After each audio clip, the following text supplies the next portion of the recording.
What's up YouTube? Welcome back to another episode of HairTube with me, your host Adam Ciaccia.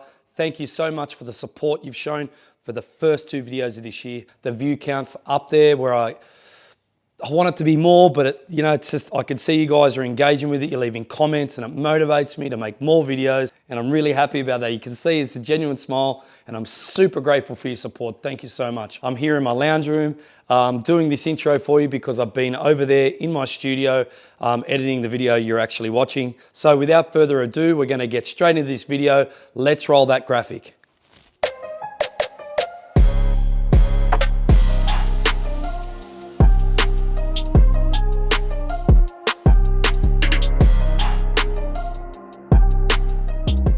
I'm once again back at L'Oreal HQ in Sydney, Australia at the Matrix Technical Centre. Today, I'll be working with Philip. Philip is one of many talented people at Matrix Australia, and I'm really looking forward to working with him today. It looks like our model Chloe has arrived. It's time to get her in to meet the team and have a chat about what it is we're going to be doing with her hair today. Now that Chloe's met the team and we've given her a brief about how the day will run, it's time to get her on set.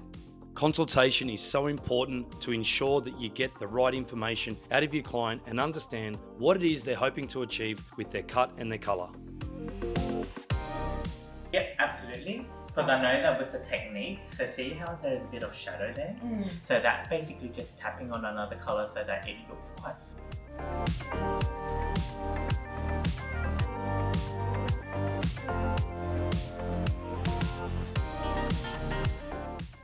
lighter and cleaner than what you are as well. So maybe what I'm going to do is highlighting we will do to just break up your regrowth. You pull your hair back, you get all that lightness.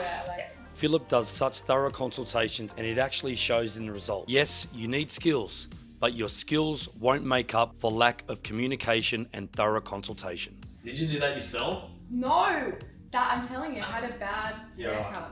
Well, this side's like longer than that side. When it comes to long hair, the majority of my clients just want it to be wash and wear, gently layered without compromising the length and having versatility in how it's styled and worn each day.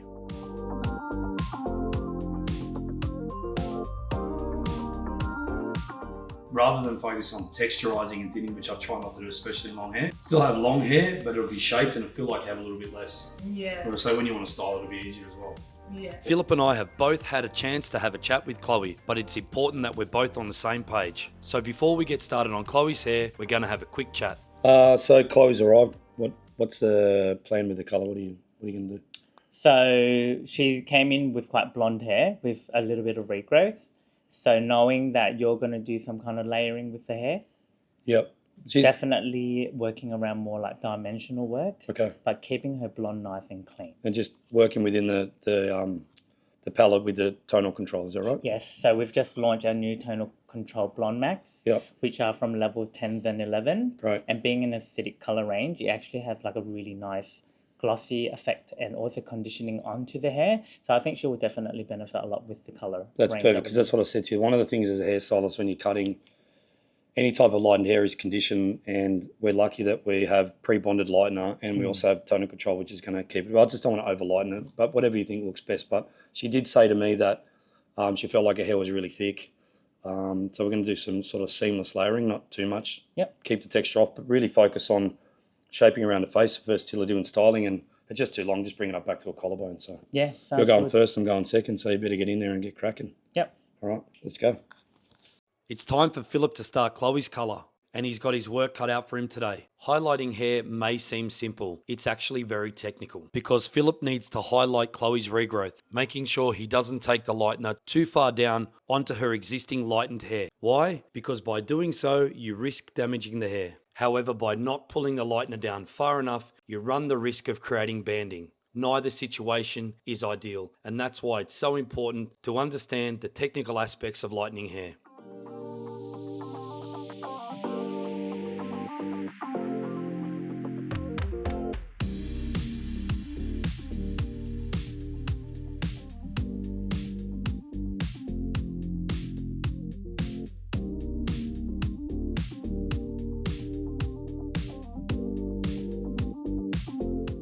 knowledge is power. I don't think we can deny that. However, that alone doesn't always ensure that we're going to achieve the results our clients are asking for. That's why for over 10 years now, I've chosen to partner with Matrix in my salon. It's through innovation and understanding the hairdresser that Matrix has managed to develop some of the finest products that are used by the best hair professionals all around the world. And it's their ongoing support that's allowing me to continue to create content that I hope you guys enjoy now and well into the future.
The lightening process is complete and it's time to gently remove the foils from the hair. We'll be cleansing the lightener out of the hair using the Matrix Instacure shampoo and preparing it with the Instacure conditioner for the toning process.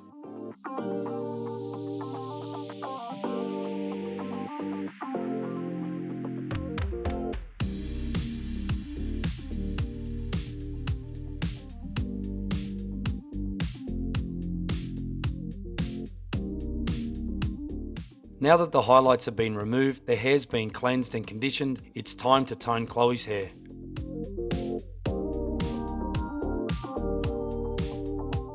Today, Philip is toning Chloe's hair with Matrix Super Sync. It's a new product to market that I was in New Zealand earlier this year to launch. With this product, Philip will be able to achieve the perfect shade of blonde that Chloe has asked for.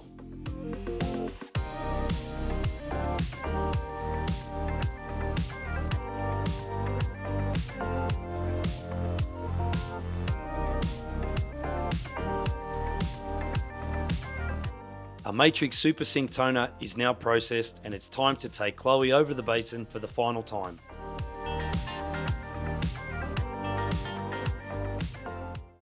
We love to spoil our guests on HairTube, so thanks once again to Julie for coming down to paint these beautiful faces to ensure that our guests look and feel great.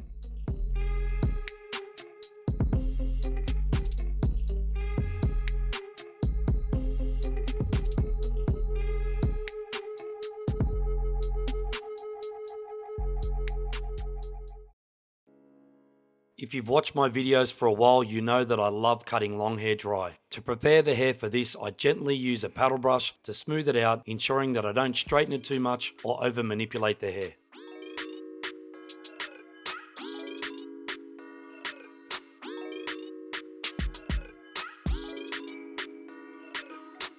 I like to start the haircut where the hair will be the shortest, and in Chloe's haircut, it's the shape around the face. and I'm starting by creating her curtain bangs with my signature triangle section. For me, this has always been the best way to create the perfect curtain bangs.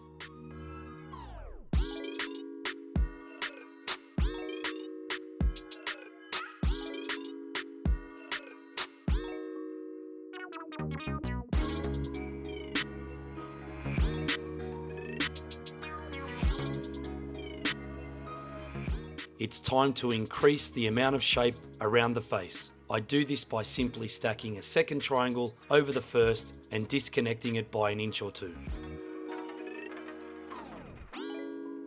You can see that I make sure that my bangs from my previous triangle section fall out to ensure that I've got an adequate amount of space between my first and second section. Now that I've got my two triangles, I can project the hair horizontally and over direct it so I can see my 2 points of reference and connect them with the ends of the hair. The points of reference are more commonly known as guidelines.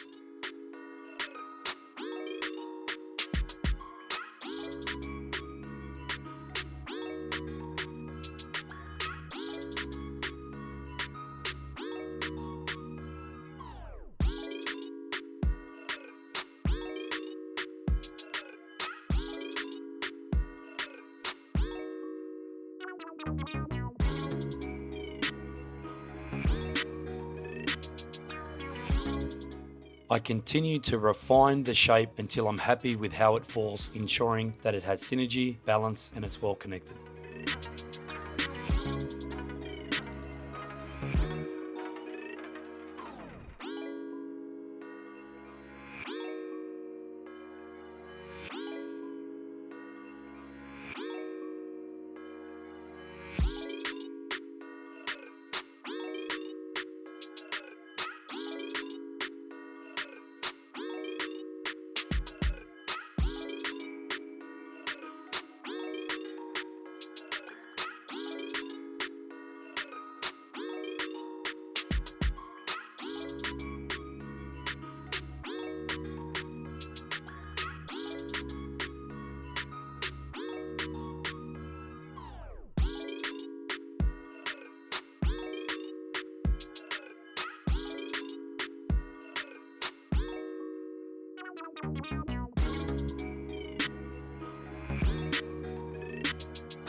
What I do next is really important.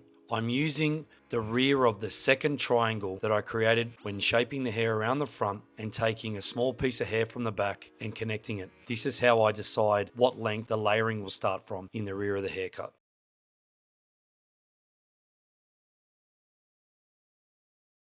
I continue to bring the sides into that section to ensure that they're connected.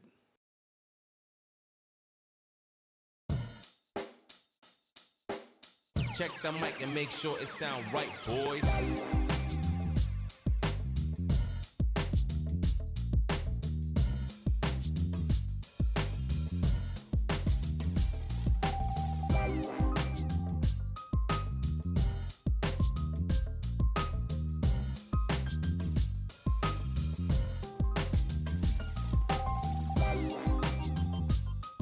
So far, so good. It's not looking too bad at all.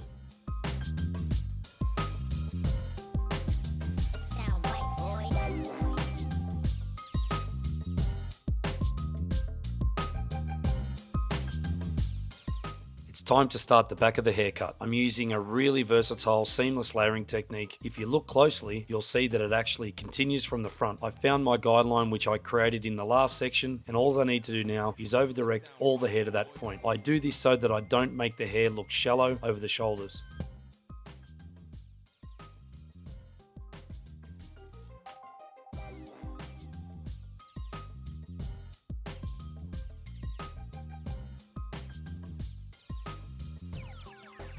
It sound right, boys.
sound right, boys.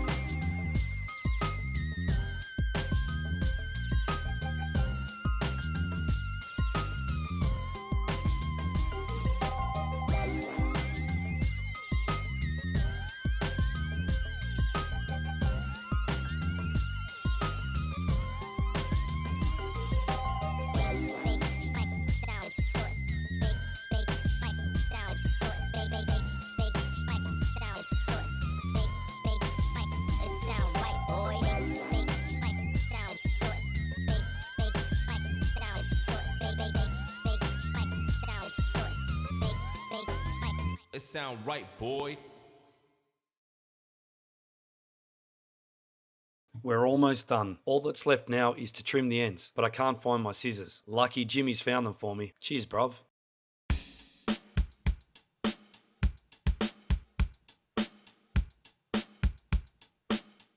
I start the haircut where the hair's shortest and I finished where the hair's the longest. I don't know why, but too often I see hairdressers overlook the ends. They rush them or point cut them. This is what holds all the shape in. It's where you're going to see split ends first. So I always take my time and make sure it's really sharp.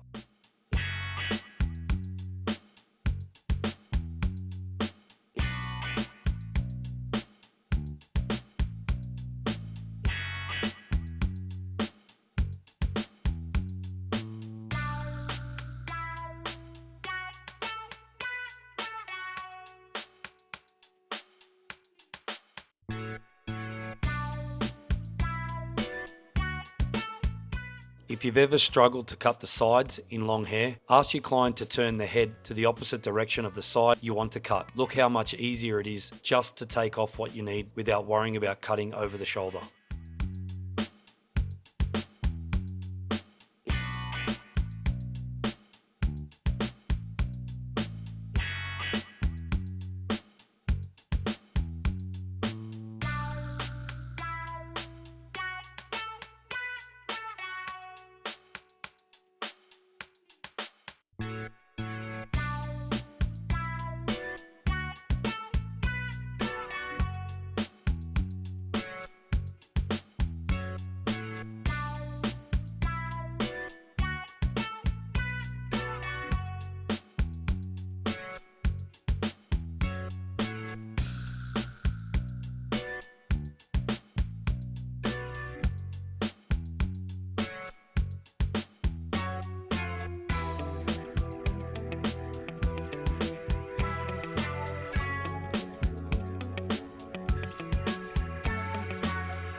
I think Chloe's going to be really happy when she sees this. The colour and the haircut work so well together. Now all that's left to do is for me to style it. I actually think it could be left like this. I don't mind it straight.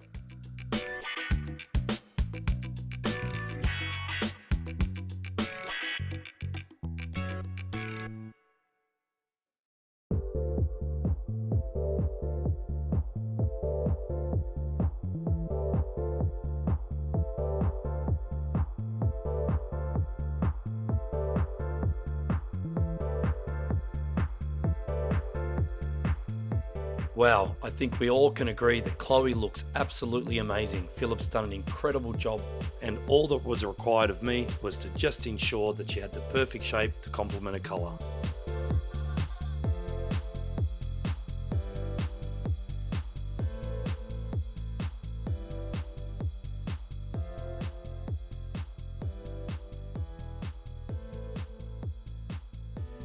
I was actually a little bit worried because she was quite blonde when she came here. The photo that she showed me, she had a lot more regrowth than what she ended up having. Yes. So that makes it more difficult for you, right? Like placing foils around existing lightning is never easy for a colorist, but it looked really good in the end. So just if you can tell us the technique you used and what you did. So eventually with her regrowth, I think it was just that very classic foiling technique that she had in there. Hence, when it had a regrowth, it looks quite strong. Yep. So what I did was I worked with a express technique, but ideally just covering those areas that are around the surface, but more also giving her like a full head of foils as well. So at the back, we did a lot of diagonal sections and then working towards the parting around the top. We did horizontal, so that would actually cover up more areas around the hairline and also where the parting is. And then we went in with a low lighting method just so that we can get more dimensions in the color. Also grows out better, right? Yeah. Yep. So tell us about what did you lighten it with? Lightmaster pre-bond with Bonder? Yeah, Pre-bonded? so Lightmaster pre-bonded, we did that with the mid-length and ends because it's already pre-lightened. But with a regrowth area, we went in with Lightmaster with 20 volt. And for the toner, we did the root shadow with 8N plus 8V. So that will help to add depth. Yep, Super Sync just to add depth, but help to neutralize any of the yellow tones. And then for the mid-length and end, we went in with our Blonde Max Tonal Control. So we went in with 10 GB plus 11 NV, and voila, we got a beautiful result. Philip will give me those formulas and they will be in the description. However, one of the things I did see you do, and I don't know if anyone watching noticed, but you actually went back later and you did some freehand lightning in between the foils. What was that for? Correct. So because to imitate that we did like a forehead, foiling alone on the roots didn't really do much shifting around mid-length and ends. So after all those foils was placed into the head, that's where I freehand the areas that were most visible, especially like you said, you were doing more of your layering technique. Yeah, no, so that's quite strategic. I actually noticed them popping out. Like, yeah. So when I laid it, I was looking at that. So hair cutters out there, don't go cutting all the colour out after a colorist has spent all day doing it, like, you know, consultation. I completely agree. And we did do that off camera. So Chloe asked me for, I didn't have too many restrictions, but she didn't want too much taken off. Had to reshape her previous haircut. There was a couple little things in it I had to work around, but working with dry cutting, triangle sections, using the curtain bangs as my starting point for the shaping in the front, very gentle, seamless layering in the back, really focusing on making sure she had less hair, not shorter hair. But we really need to start finding some shorter hair models. So if you're out there and you want to have your hair done by Philip and I, hit us up. Yeah, leave a comment in the bottom of this video, or there's actually a contact at the top of my channel. Send me an email, and if you're in Australia and we can fly you or drive you to where we're going to be, we like people who want to have big change. Yeah. You know, they say a person who changes their hair is about to change their life. So if you need to be reinvented, Philip and I can do that for you. So cool. That was awesome, man. No problem. You're very welcome. Yeah, thanks for hanging out with me today. It was fun. It was a fun day. Thanks for tuning in, guys. If you haven't already, please subscribe to the channel, and also share this video with someone you think may like it. If we share our skills, we help each other grow. Until next time, from the L'Oreal Academy and the Matrix Technical Centre in Australia, Philip and I, cool. See you later, mate.